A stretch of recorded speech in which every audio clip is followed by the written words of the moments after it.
ইসরাইল কওমে আল্লাহর একটা মাহবুব বান্দা ছিল। বান্দাটার নাম হলো জুরাইজ রহমাতুল্লাহ আলাইহি।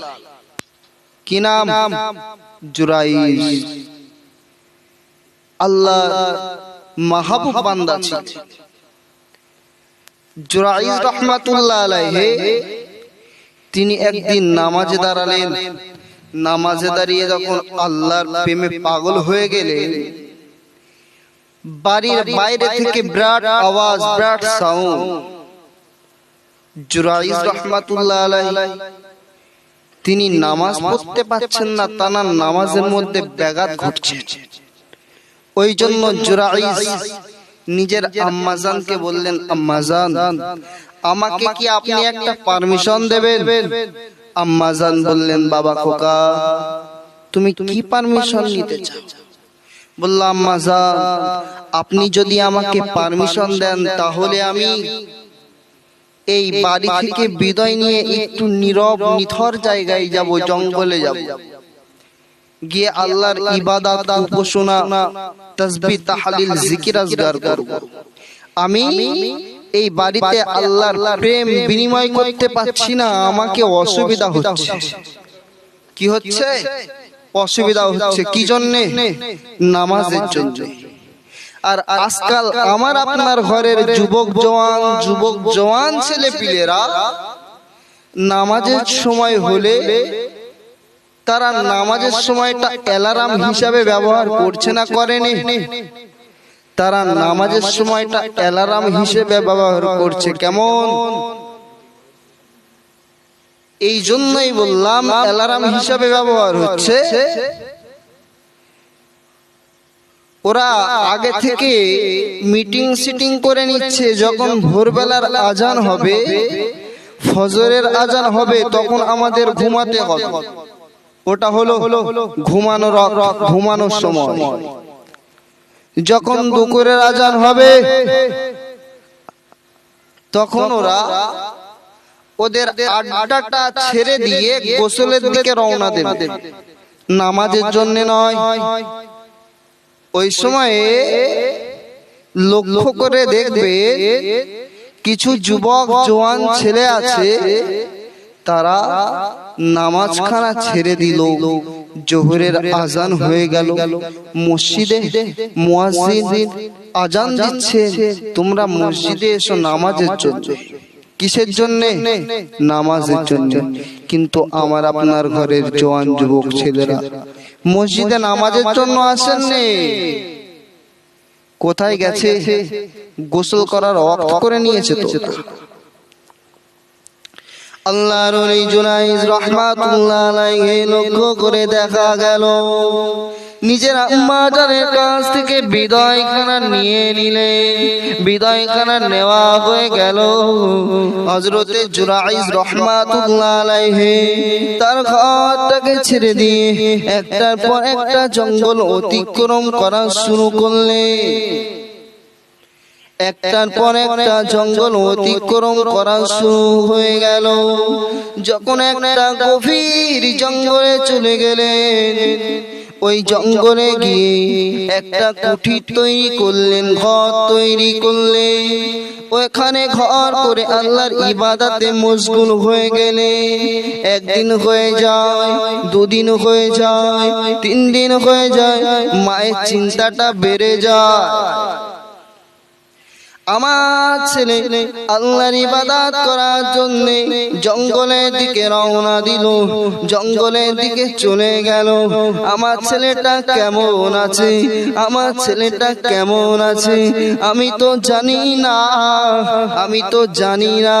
আমাকে একটু খোঁজ নিতে হবে, আমাকে একটু তল্লাশি করতে হবে। ওই সময় জুরাইজ রাহমাতুল্লাহ আলাইহির আম্মাজান বাড়ি থেকে জঙ্গলের দিকে রওনা দিলেন। জুরাইজ কোথায় আছে? জুরাইজ কোথায় আছে?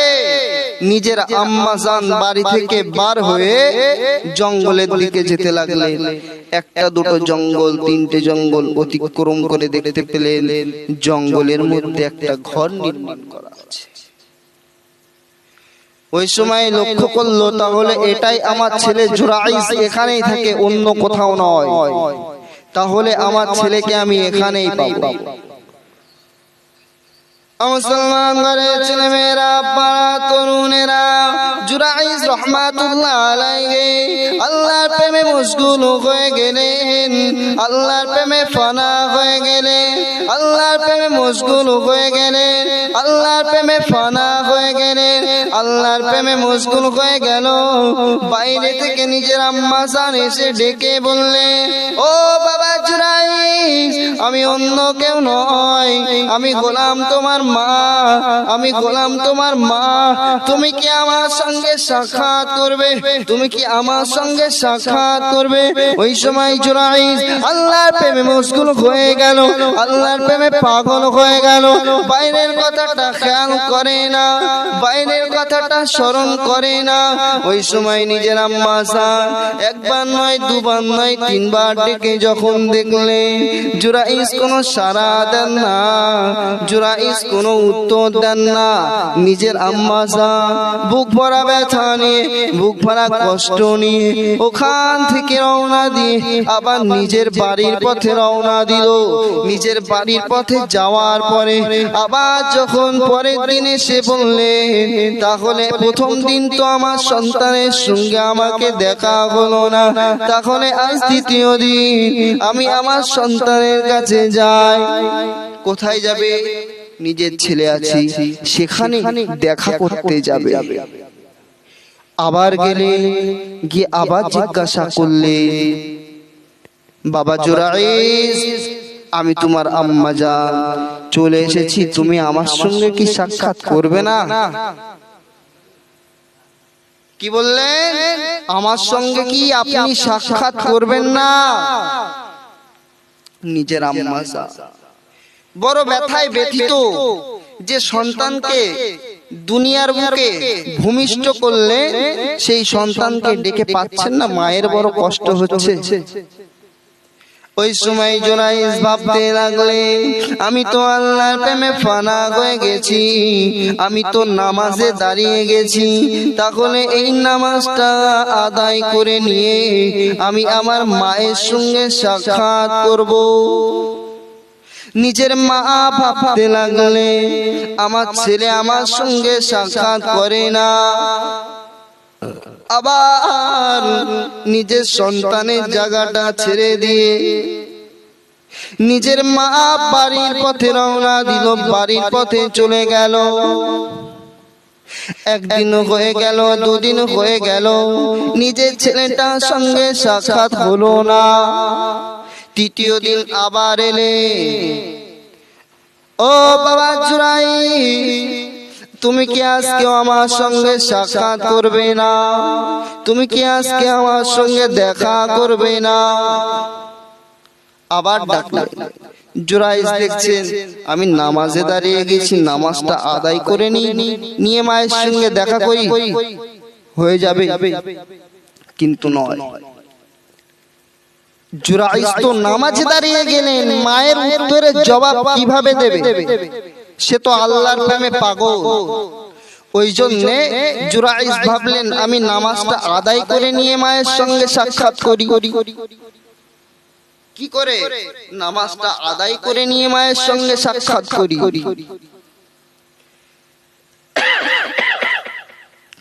নিজের আম্মা জান দেখলেন আজকেও সাক্ষাৎ করলো না, মনে বড় ব্যথা নিয়ে বাড়ি ফিরে গেলে।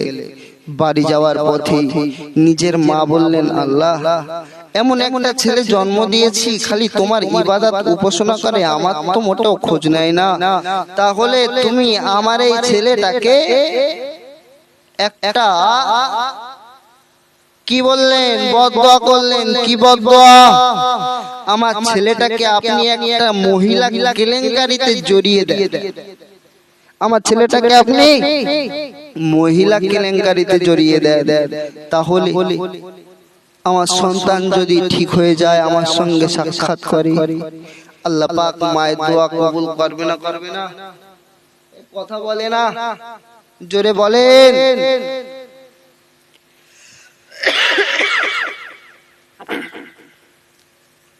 আল্লাহ পাক মায়ের দোয়া কবুল করতে বাধ্য। ওই সময়ে মায়ের দোয়া আল্লাহ পাক কবুল করে নিলেন। মায়ের দোয়া কবুল করে নিয়ে একদিন জুরাইজ ওই রাস্তা দিয়ে অতিক্রম করছেন, গমন করছেন, নিজের মা ডাকছে, নিজের মায়ের সঙ্গে সাক্ষাৎ করার নিয়তে।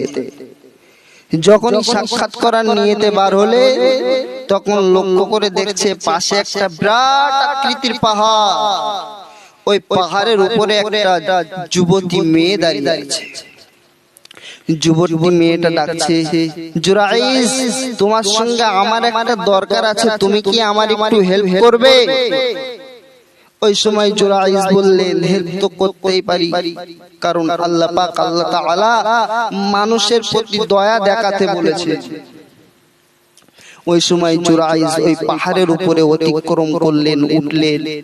উঠে মহিলাটা বলছে, জুরাইজ আমার একটা বড় আশা আছে, তুমি কি আমার আশাটা পূরণ করবে?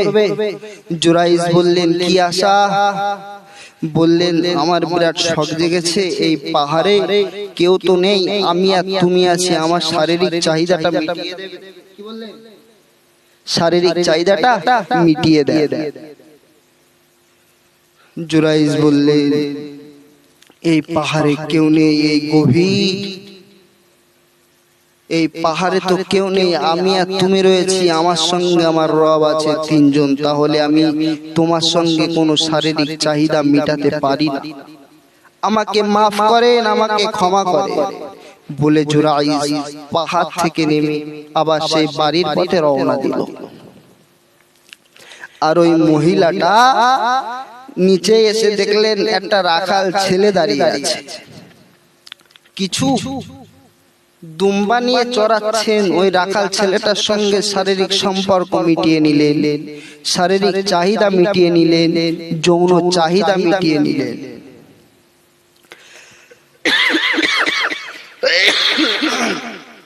যৌন চাহিদা মিটানো হয়ে গেল। একদিন, দুদিন, 3 দিন অতিক্রম হয়ে যায়।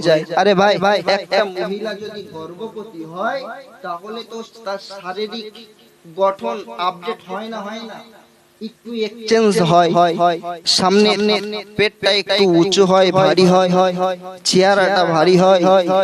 গ্রামের মানুষেরা বলল, কি ব্যাপার, এই মেয়েটাকে তো বিয়ে হয়নি, তাহলে এর আকৃতি এমন হলো কিভাবে? এটা একটা বড় আশ্চর্যের বিষয়। ওই সময় ওই মহিলাটাকে যখন জিজ্ঞাসা করা হলো, তোমার এই অবস্থা কেন? বলল, তোমরা তো ভাবো জুরাইজ হলো আল্লাহর বড় ওলি, আল্লাহর মাহবুব বান্দা, কিন্তু আমার এই হাল হাকিকত করেছে এটা হলো ওই জুরাইজ।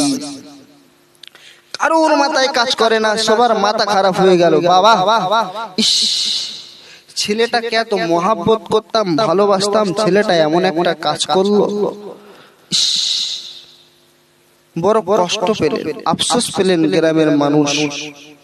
ওই সময় জুরাইজকে ডাকা হলো, যে জুরাইজকে ডাকা হোক। কারা ডাকলো?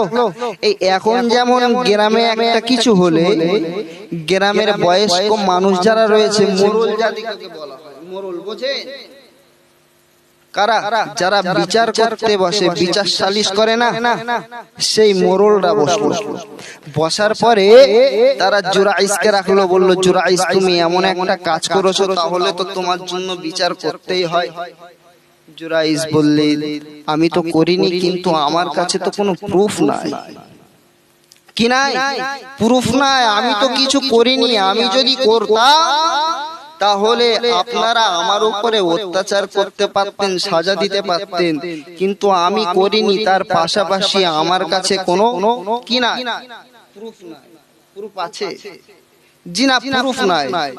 ওই জন্য জুরাইজের উপরে কোনো বিচার নাই। বিচার মহিলার দিকে তো লোক বেশি থাকে, কারণ তার পাওয়ার বেশি না। ওই জন্য সবাই জুরাইজের বিরুদ্ধে গেলেন আর মহিলার পক্ষে নিলেন। নিয়ে একটা বিচার হলো, জুরাইজকে রজম করা হবে, জুরাইজকে হত্যা করা হবে। জুরাইজ বড় টেনশনের মধ্যে পড়লেন, আমি গুনাহ করিনি, আমাকে রজম করে দেবে ঠিক আছে, কিন্তু আমাকে দুনিয়া থেকে একটা অপবাদ নিয়ে যেতে হবে, এটা কেমন একটা লাগে না? বললেন বাবাজি আপনারা আমাকে হত্যা করতে পারেন, আপনারা আমাকে হত্যা করতে পারেন, আপনারা আমাকে দুনিয়া থেকে সরিয়ে দিতে পারেন, আমি দুনিয়া থেকে বিদায় নিতে পারি, আমি মারা যাব, মরে যাব, তারপরেও আপনারা কি আমাকে শেষ বেলায় একটু সময় দেবেন, আমাকে কি এক লোটা পানি দেবেন, আমি তাহলে একটু ওযু করে নিতাম। কি করতাম? ওযু করতাম, কারণ আমি 2 রাকাত নামাজ আল্লাহর কাছে আদায় করব। করাকাত 2 রাকাত নামাজ আল্লাহর কাছে আদায় করব। ওই সময় বললেন ঠিক আছে, জুরাইসকে 1 লোটা পানি দেওয়াই হোক, জুরাইস ওযু করতে পারে। জুরাইস নামাজ পড়ে নি, তার জীবনের শেষ নামাজ। বুঝবেন বিষয়টা। আজকে আমাদের ঘরের যুবকরা যদি এরকম অফার পেত, এরা কি এই জায়গা ছেড়ে দিয়ে ওখানে যেত? বলতো কেউ তো নেই, লে কাজটা মিটিয়ে নেই, পরের দিন হবে ইনশাআল্লাহ, যাওয়াই হবে, দেখা যাবে। জোরে বলেন ঠিক কিনা? আজকেকার সমাজ তো রসাতলে গেছে। আপনারা একটা জলসা কায়েম করেছেন আর বাজার দিয়েছেন, এটা জান্নাতের বাগান আর ওটা জাহান্নামের বাগান। বুঝে কথা বলে না? কি জবাব আছে? জবাব নাই। আজকে ভাবলে অবাক লাগে, আমি আপনি কোথায় আছি? আখিরি জামানার নবীর উম্মত বলে দাবি করি, কিন্তু আমি আপনি হাকিকতে কি নবীর উম্মত হতে পেরেছি? আজকে জান্নাতের বাগানে ডাকলে বড় কষ্ট হয়, বড় দুঃখ লাগে, কিন্তু জাহান্নামের রাস্তায় ডাকতে হয় না, চলে আসে। এরা আবার নাকি আখিরি নবীর উম্মত বলে দাবি করে। যাই হোক, চলেন আলোচনা।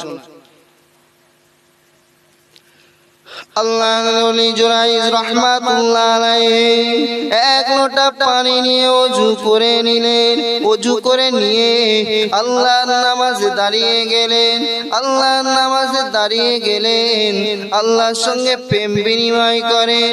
আল্লাহ পাক আল্লাহ তাআলার কাছে নামাজটা আদায় করে যখন নামাজ সালাম ফিরিয়ে নিল, শেষে যখন দোয়া করলেন, দোয়াটা করলেন আল্লাহ পাক আল্লাহ তাআলা, আমি জুরাইজ, আমি বড় গুনাহগার, আমি বড় খাতাকার, আমি বড় সিয়াকার, আমি বড় পাপী, তবে আল্লাহ পাক আল্লাহ তাআলা আমি যে গুনাহটা করিনি, এরা ওই গুনার অপবাদ আমাকে দেয়। ওই অপবাদ দিলে আর আমাকে দুনিয়া থেকে রজম করে দেবে, আমার দুনিয়া থেকে হত্যা করে দেবে। আল্লাহ পাক আল্লাহ তাআলা খাস করে তুমি আমাকে একটু সাহায্য করো, আমি দুনিয়া থেকে চলে যাব। আমার এতে কোনো কষ্ট নাই, আমার এতে কোনো দুঃখ নাই, তবে আমার কষ্ট হলো, আমার দুঃখ হলো, আমি দুনিয়া থেকে একটা অপবাদ নিয়ে যাব। আল্লাহ পাক আমি জানি তুমি আমাকে একটা ফয়সালা করে দেবে, আমি জানি তুমি আমাকে একটা রাস্তা করে দেবে। ওই সময় যখন জুরাইজ রাহমাতুল্লাহ আলাইহি আল্লাহর কাছে দোয়া করলেন, দোয়াটা শেষ হয়ে গেল। জুরাইজ রাহমাতুল্লাহ আলাইহি যখন বাইরে বেরিয়ে এলেন, বললেন বাবা তোমরা আমাকে হত্যা করবে, তোমরা কি আমাকে শেষ চান্স দিতে পারো? বললেন ঠিক আছে, তোমাকে শেষ চান্স দেওয়া হবে। কি চান্স দেবে? বললেন আমাকে যে চান্স দেওয়া হবে, সেই মহিলাকে একটু এখানে ডাকবে, আমি একটু তাকে দেখতে চাই। ডাকা হলো, মহিলা এখানে দাঁড়িয়ে, জুরাইজ এখানে দাঁড়িয়ে, গ্রামের মুরব্বীরা পাশে বসে আছেন। বলছে এর উত্তর আমি দেব না, এর উত্তর দেবে ওই বাচ্চাটাই, যে বাচ্চা ওই মহিলার গর্ভে রয়েছে। জোরে বলেন, চিল্লে হয় না? ওই সময় বললেন এই মহিলার গর্ভে যে বাচ্চা রয়েছে তুমি বলো তো তোমার মায়ের সঙ্গে শারীরিক জিনা করেছে কে, শারীরিক চাহিদা মিটিয়েছে কি? ওই সময় আল্লাহ বাচ্চার জবানটা খুলে দিলেন। ওই সময় ওই বাচ্চাটা বললেন, জুরাইজ আমার মায়ের সঙ্গে জিনা করেননি, জিনা করেছেন ওই পাহাড়ের নিচে একটা রাখাল ছেলে ছিল, ওই রাখাল ছেলেটা। জোরে হয় না? তাহলে আল্লাহ পাক মায়ের দোয়া কবুল করেছে। আর মা দোয়া করেছিল আমার ছেলেটা নালী কেলেঙ্কারিতে ফাঁসিয়ে দেন, আল্লাহ এটাও কবুল করেছে। এবং জুরাইজ আল্লাহর কাছে দোয়া করেছে, আল্লাহ আমি তো গুনাহ করিনি, তারপরেও আমি অপবাদ নেব, এর জন্য আল্লাহ একটা রাস্তা খুলে দিয়েছেন। জোরে হয় না? চিল্লা হয় না? দুরূদ শরীফ আল্লাহুম্মা সাল্লি আলা